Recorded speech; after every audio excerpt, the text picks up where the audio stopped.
light. Colorful parrots fly from tree to tree. Monkeys leap from branch to branch. The bottom of the rainforest is called the understory. The animals that live in the understory like darkness. There, silent snakes curl around hanging vines, while graceful jaguars watch and wait. And in this steamy environment, the great Kapoke tree shoots up through the forest and emerges above the canopy.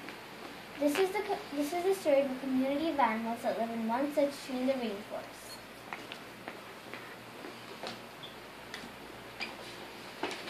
Two men walked into the rainforest. Moments before, the forest had been alive with the sounds of squawking birds and howling monkeys. Now all was quiet as the creatures watched the two men and wondered why they had come. The larger man stopped and pointed to a great Kapoke tree. Then he left.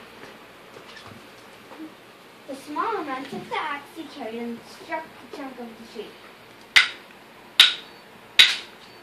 The sounds of the blows rang through the forest. The wood of the tree was very hard. The man wiped off the sweat that ran down his face and neck.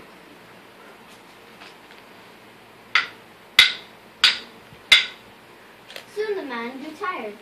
He sat down to rest at the foot of the great Kapoke tree. Before he knew it, the heat and hum of the forest had lulled him to sleep. A boa constrictor lived in the Kapoke tree. She slithered down its trunk to where the man was sleeping. She looked at the gash the axe had made in the tree. Then the huge snake slid very close to the man and hissed in his ear. Senor, this tree is a tree of miracles. It is my home, where generations of my ancestors have lived. Do not chop it down.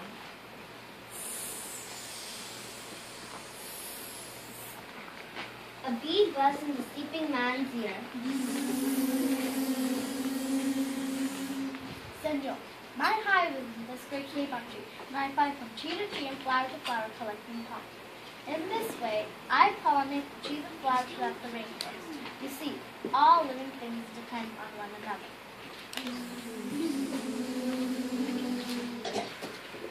A monkey scampered down from the canopy of the Kapoke tree. He chattered to the sleeping man. Senor, we have seen the ways of men. We chop down one tree and come back for another and another. The roots of these great trees will wither and die. There will be nothing left to hold the earth in place. When the heavy rains come, the soil will be washed away and the forest will become a desert. A toucan and a macaw and a cock of the rock flew down from the canopy. Go! Go! Go! Senor, Squawked the toucan. you must not cut down this tree. We have flown over the rainforest and seen what happens once you begin to chop down the trees. Many people said wind. They said fire. Tears on the bush and soon the forest disappeared. But once it was life and beauty and only black smelling really remained. Go! Go! Go! A bright and small tree frog crawled along the edge of a leaf. Ribbit! Ribbit! Ribbit! In a squeaky voice, he piped to the man's ear. Senor, a ruined rainforest means ruined lives. Many ruined lives. You will leave many of us homeless if you chop down this great Kapoke tree. Ribbit! Ribbit! Ribbit!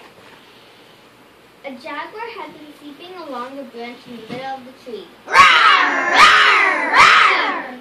Because his spotted coat blended into the dappled light and shadows of the understory, no one had noticed him. Now he leapt down and padded silently over to the sleeping man. He growled in his ear. Senor, this tree is home to many birds and animals.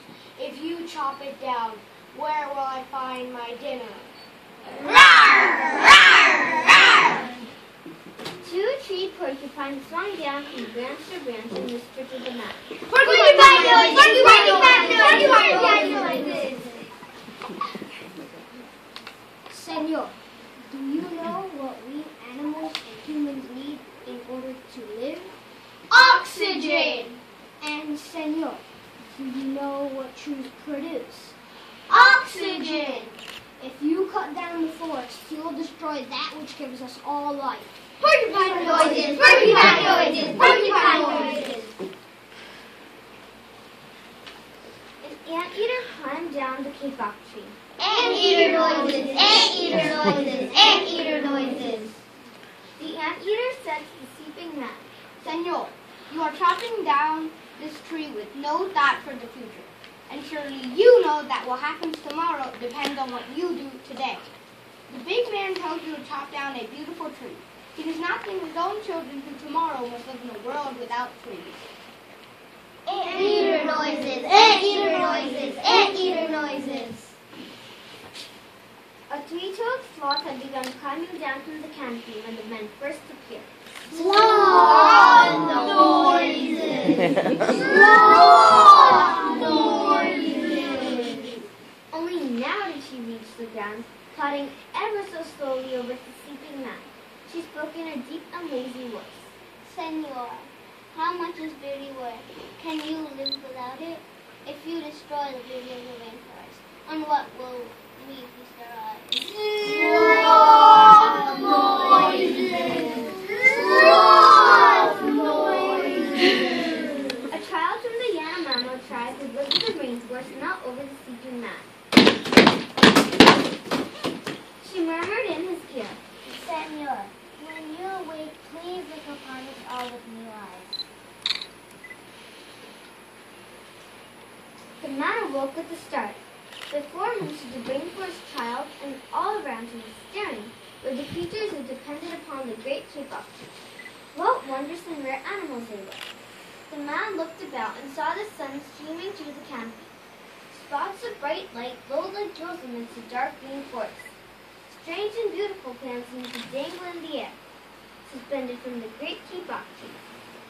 The man smelled the fragrant perfume of their flowers. He felt the steaming mist rising from the forest floor, but he heard no sound, for the creatures were strangely silent. The man stood and picked up his axe. He swung back his arm as though to strike the tree. Suddenly, he stopped. He turned and looked at the animals and the child. He hesitated. Then he dropped the axe and walked out of the rainforest.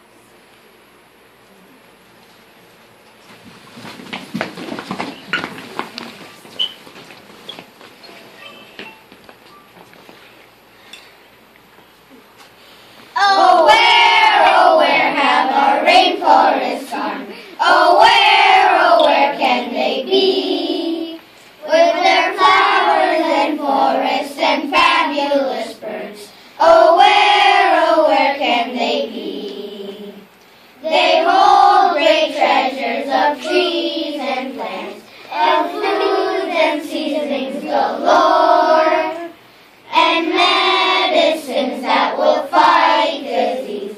But what if they are no more? So tell your friends and family about our rainforest flight.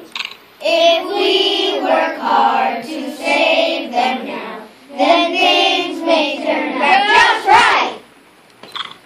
You can help save the rainforest by writing letters to Washington, D.C. Statistics show that if we do not start helping now, all rainforests will be completely gone by the year 2050. Please help. Please help save